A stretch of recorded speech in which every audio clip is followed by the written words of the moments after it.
morning tayo mga ka-Jorba. Maaga, aga-aga. Pero maano, hindi mo alam kung mausok o ano. Ang tawag doon, pag umaga, madilim-dilim ata, baka umulan, no? Dahil dyan, habang maaga pa, na wala pang araw, wala pang init, ay wala pang ulan. Tara nang mag-dismiss. Chikahan na tayo mga ka-Jorba. Oh. Ano naman yun? May ginagawa ko pala guys. Sa'yo mo na aga-aga gumising. May ginagawa akong ano pala guys. Kala ko ba marunong ka na? Sabi mo marunong ka na? Ikot? Oo, dahan-dahan lang.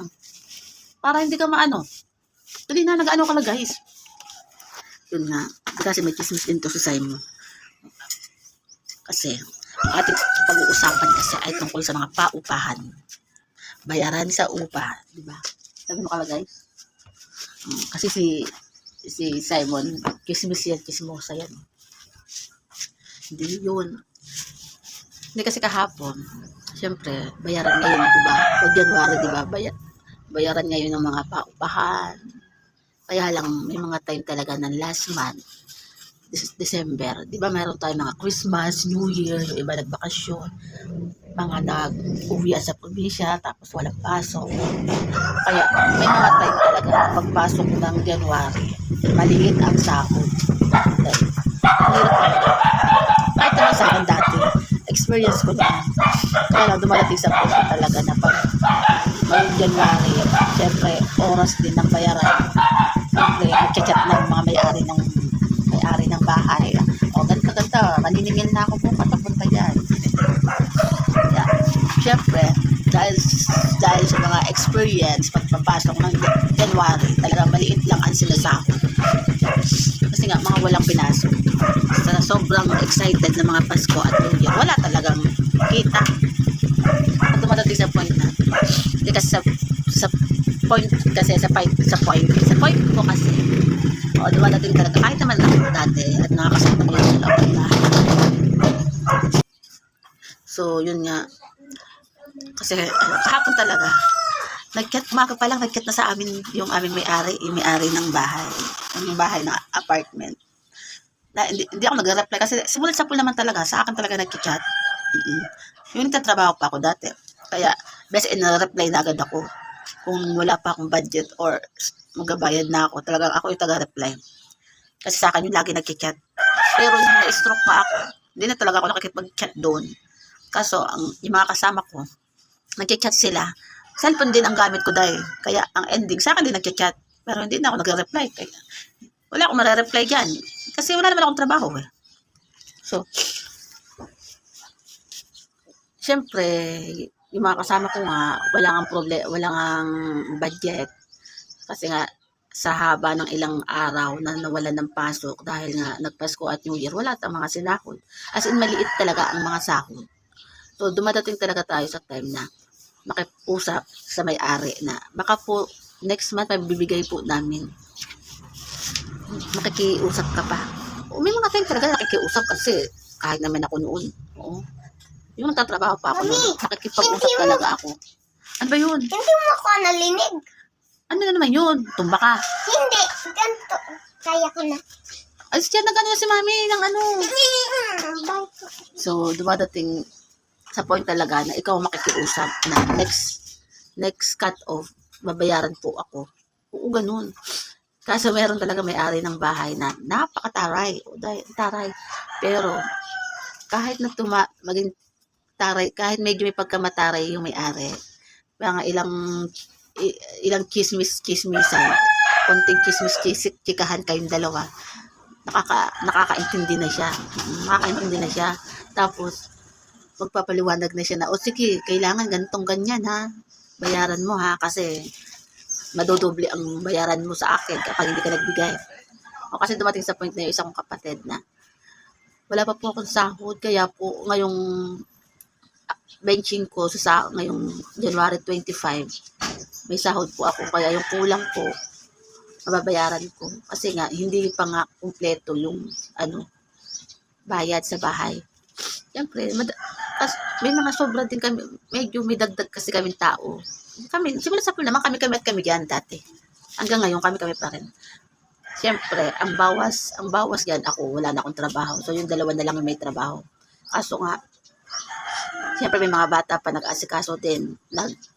Nabili din ng mga pagkain para sa lahat, di ba?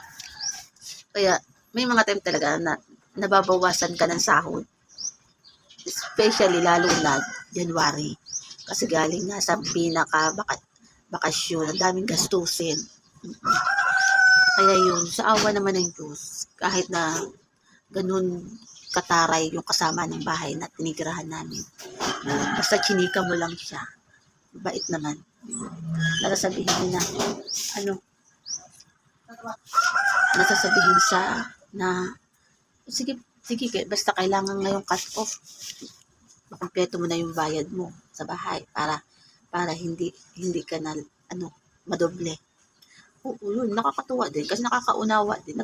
May konting galit yung may-ari, pero pag mo na yung ugali niya, kailangan chika-chikahin ng konti. Okay na okay siya. Kaya nakakausap na siya ng okay, ng ayos. Kasi pumayag siya na, sige, next sahudan na, iikot siya. Yun. Sa awa naman ng Diyos, nagkaintindihan naman kami. Mabait naman. Kasi sinabi ko naman na wala pa akong trabaho kasi na-stroke ako. Kaya, ayun, swertihan din kapag kumuha ka talaga ng apartment. Boom. Kumbaga, may costume. Kumbaga, piliin din ng may-ari ng apartment. Kasi mga napansin ko dati sa dati kong trabaho. Yung iba kasi nababawasan din talaga ng sahod dati sa mga sahod. Kaso, may mga time na inaano yan ng may-ari na, kailangan nang lumipat kasi lumipat na para makagamit ng ibang apartment yung iba kasi hindi naman nagbabayad. May mga dati. Yun. Ganun kasi yung dati kong katrabaho. Meron talaga na, kumbaga, swertihan din talaga.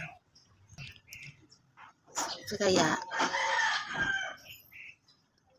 kaya yan, dahil pag ng bahay, ng apartment, ang talagang mapili mo rin talaga yung pinakamay-ari. Hindi yung bahay. Maganda rin naman ang mapili ay yung mga may-ari ng apartment. Para at least pag tumira ka, di ba? Magka-problema ka man, makakaintindi rin yung may-ari. Yun, nachika ko lang. Kasi dati mga katrabaho ko ganyan din, problemado din sa mga ganyan. Sa nakikiupa. Pero syempre, kailangan sa pagiging may-ari talaga ng bahay, kailangan din nila ng konting tiis. Sa mga ibang may-ari ng bahay, may mga ganun talaga dapat na kailangan may mga konting tiis din. Hindi yung sa isang beses palang galit na agad. Hindi po palalayasi ka na halos. Kaya dapat talaga, mismo ang mga pinaka-may-ari ng bahay, dapat matuto din naman, maging marunong din. Hanggat kaya pang umintindi din. Kasi nakadepende naman kasi yan sa sitwasyon. Kaya, dapat pareho kayo. May mga utak pareho. At pareho kayo nagkakaintindihan. At magpaliwanag. Mami, Sabi magkaunawahan kayo pareho. Ay, naman yun.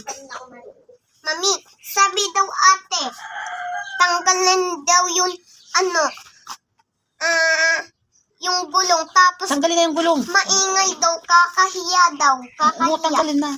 Dahil dyan, parang yan, mga may-ari ng bike. Kung sino yung may-ari sa kanila, sila ang chismosa at madami. Ikot tayo, ikot.